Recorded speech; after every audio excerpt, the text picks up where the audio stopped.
Good morning, everyone. Thank you very much for joining. My name is Udbhav. I'm a third-year undergraduate student at McMaster University, and today I'll be presenting my research on optimizing dose delivery during fractionated radiotherapy. It's a great collaboration between myself at McMaster University, as well as the Department of Radiation Oncology at the University of Alabama at Birmingham.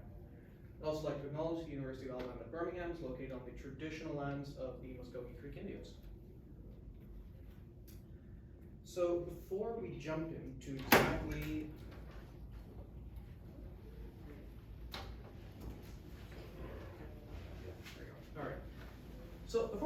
exactly what the research is, it's important to understand what we say what we mean when we say radiotherapy. So radiotherapy means we use high-powered and precise radiation to kill malignant cells. Now, in the context of radiation oncology, typically we're talking about cancerous cells. Now, as we can see here, we have, let's say, an example of an initial population of these malignant cells. You can see them here. And what we want to do is apply some sort of high-powered and precise radiation in order to reduce the number of these cells. Now, what we have here is a fraction of the initial population, and we call this the surviving fraction. Now, to understand how this works, we need to understand what determines the number of these cells that survives given a dose of radiation. In order to do this, we need to understand the radiobiological response curves.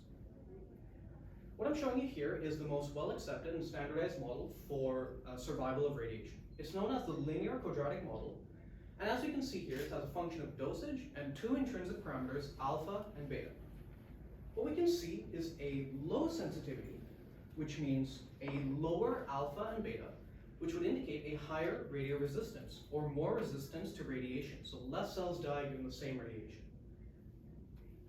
On the other end of the spectrum, we can see that a high sensitivity, where we have a higher alpha and beta, means that we have a higher radiosensitivity, where a lower dose will kill almost the same or more cells on any given point on the graph.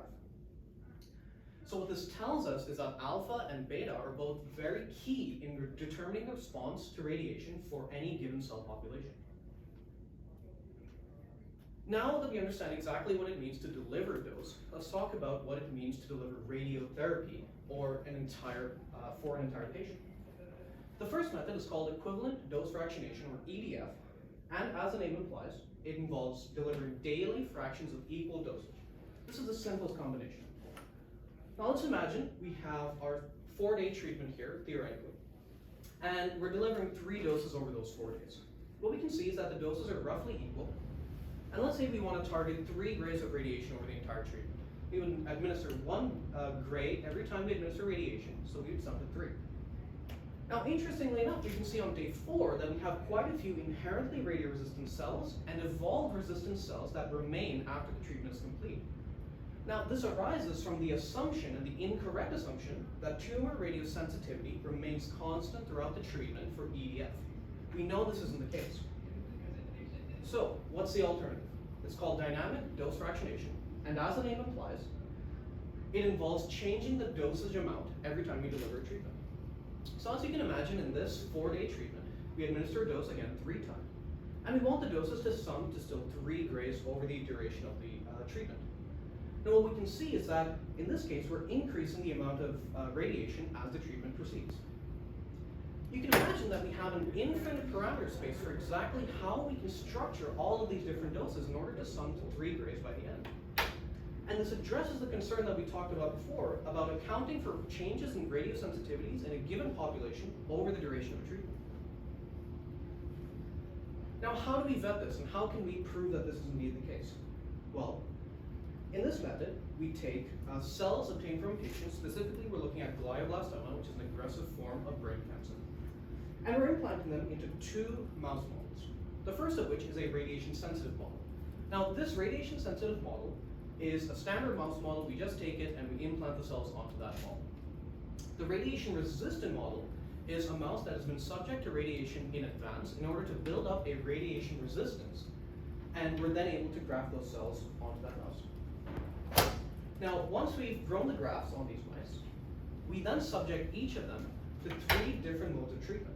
The first of which is our standard equivalent dose fractionation, where we administer 4 grays every time we deliver a dose. The second of which is a ramp up, where we start at 1 gray and work our way up to 7 grays. And the third is ramp down, where we start at 7 grays and work our way down to 1. Now the results here are fairly interesting. What we can see here on this graph is a comparison of EDF to both of the dynamic dose fractionation, the ramp up and ramp down methodologies. We can see that our radiation sensitive mice didn't really show a significant increase or decrease in cytotoxicity, so any of the methods will do. Interestingly enough, for our radiation resistant mice, we saw a significant increase in cytotoxicity when comparing EDF to our ramp down methodology. This is extremely interesting for us, and it further validates the claims that we made at the start, which is that dynamic dose fractionation does indeed account for changes in genetic radiosensitivity over the course of treatment. Now, to further bolster these claims, we decided to go with in silico model, where the name of the game was really to quantify the sensitivity parameters alpha and beta that I talked about at the beginning of the presentation. To do this, we're using deep and machine learning, as well as grid searching parameters in a very finite simulator. Now, for deep and machine learning, we want to predict our alpha and beta values, as well as our survivin fraction, given the genetic information that we're able to extract from our glioblastoma cells. So we have our genetic expression that comes from the cells that we grow in the mice.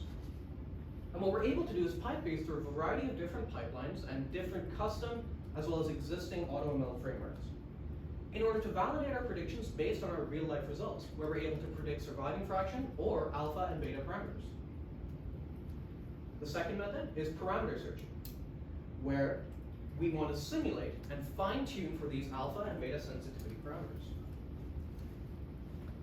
In this case, as I mentioned, it involves developing a simulator and then parameter searching through the simulator to figure out which parameter set will allow us to replicate the experiments we've done in real life. When we do this, what we do is expose any hidden models that aren't otherwise quantifiable to us when we solely perform the real life experiments. Now, what this requires is a simulator that has to be extremely robust in order to validate well. It has to replicate our real life results or else it's worthless to us. Which means we have to take into account various different growth models, various responses to radiation, various forms of genetic drift over the course of a treatment in a given population, and many other hidden models that are still not apparent to us. So in conclusion, we know that modern radiotherapy is absolutely not data-driven. We know that EDF was developed 100 years ago and still hasn't been iterated upon. We know that EDF consistently underperforms, and that DDF provides a significantly better viable alternative to EDF. In order to prove this, we've used in vitro and in silico modeling, as well as AI and simulation techniques. Finally, we hope to be assessing these new techniques and move into clinical testing phases in the next couple of months. And with that, I'd like to thank all of my co-collaborators at the University of Alabama at Birmingham, as well as Dr. Jeffrey Peacock, and thank you very much for joining.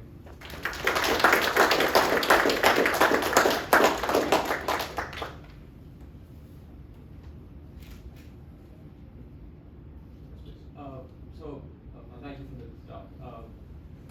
Here you're using deep learning and machine learning algorithms to determine alpha beta. Before you had this tool, how would people do that? So that's pretty much the idea, right? Is that these alpha and beta parameters, it's not something you can kind of look at a microscope slide and say, hey, here's alpha, here's beta, here's how it's going to respond to radiation. So with the parameter searching, the deep learning, that's what we're trying to quantify. Because if we can know that in advance, we know exactly how it will respond, whether it will respond similar to this or like that. And that'll help determine exactly how we deliver the radiation. So before it just kind of wasn't possible. The result sense of this graph, I'd say the more important bit is just radiation sensitive, can respond well, radiation resistant, did respond very well to dynamic dose. So, and then what was the method of like quantifying the survivin fraction of cells here? Yeah, so it's pretty much we take an initial population, say 100 cells, and then at day 20, when the radiation is, when we're done with the whole treatment, we count the number of cells. So we say there was 10 cells remaining, the survivin fraction was 0.1, 10%. But like, how did you use like a hemocytometer or? Yeah, pretty much. So there's a couple of different methods they used. Hemocytometer was one of them, and yeah, they're able to just look at the kind of take a whole slide image, and then kind of take the count from the video. Thank you. So you get the alpha and beta is basically your model of the toxicity, but you have all these other effects like genetic drift, so you can't get the alpha. Where do you get an alpha and beta ground truth?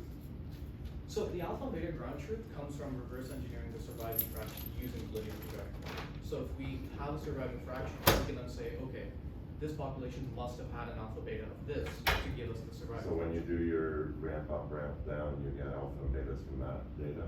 Exactly, that's right. So we do ramp up, ramp down, zero across the whole thing to get like a baseline. We do EDF.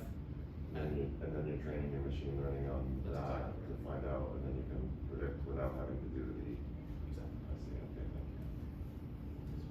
For your radio resistant mice, how did you quantify it to ensure that their cells are radio resistant? So there is, I'd say there's two parts of this. One is there's quite a wealth of information on like good protocols to put in to make a certain amount of cells radio resistant. And so we kind of followed that protocol. We rated them with 2 grays every day for I think 4 days. And so they will develop that radio resistance. I think the other part to that would be just trial and error in terms of, obviously there's only a certain amount you do ethically with mice, right? So we did this on certain other analogs, with those in vitro models, we're then able to kind of translate and say, okay, well, roughly these are a little bit more radio resistant, let's maybe up the radiation, see if that fully kills them or just makes them more radio resistant, and so on, and just kind of build a model from there, and then integrate these. Yes, please. Any more questions? Thanks for the nice talk. Can you give me a sense of how big a gray is? Like if I was to get a chest X-ray. Yeah. So typically, I think in terms of, so a gray is definitely not a lot, especially in the context of like killing cells. It's definitely not a lot. Like we have radiation sensitive cells that are maybe a little bit more than 1 gray and they'll die off. But I'd say a typical range would, well, especially in the, well, I'd say for radiotherapy, it's very different than X-rays, right? So X-rays is very much not treatment, it's very much diagnostic. So in the context of treatment or like therapeutic radiation oncology, I'd say 0 to 10 is kind of your base range you're going to be administering that much. Might get a little bit higher, might be a little bit lower, but typically it's within 0 to 10. Units of a few. Yes. Okay, cool, thanks. That's all the time we have. Thank you so much.